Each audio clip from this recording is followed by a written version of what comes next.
এরপর আমার next destination central world. এমবিকে centre থেকে সেন্ট্রাল ওয়ার্ল্ডের ওয়াকিং ডিস্টেন্স অ্যাপ্রক্সিমেটলি 12 মিনিটের, এই জন্য আমি হেঁটে হেঁটেই পৌঁছে গেলাম। ব্যাংককের ডিসেম্বর মানে পুরো একটা আলাদা ফেস্টিভ ভাইব, আর তার বেস্ট এক্সাম্পল হলো মেরিভিলে, পুরো একটা ক্রিসমাস ড্রিমল্যান্ড।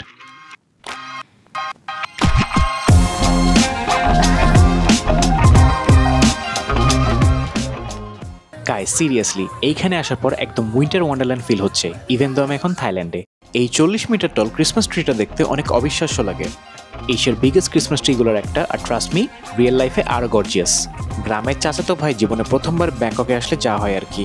এখানে শুধু ডেকোরেশনস না, পুরো একটা ক্রিসমাস কার্নিভাল ভাইব পাচ্ছি। এই যে লাইভ পারফরমেন্স চলছে তাতেও যদি মুড বুস্ট না হয় তাহলে আর কিসে হবে। আরও একটা ফান পার্ট হলো মেরিভিলেতে 12টা থিম জোন আছে, প্রতিটা জায়গায় ইনস্টা পারফেক্ট, যেখানেই চোখ পড়বে একটা অ্যাস্থেটিক কর্নার। আর ফুডের কথা যদি বলি, ব্রো ক্রিসমাসে আসছি আর ফেস্টিভ ফুড ট্রাই করবো না, এটা কি হয়?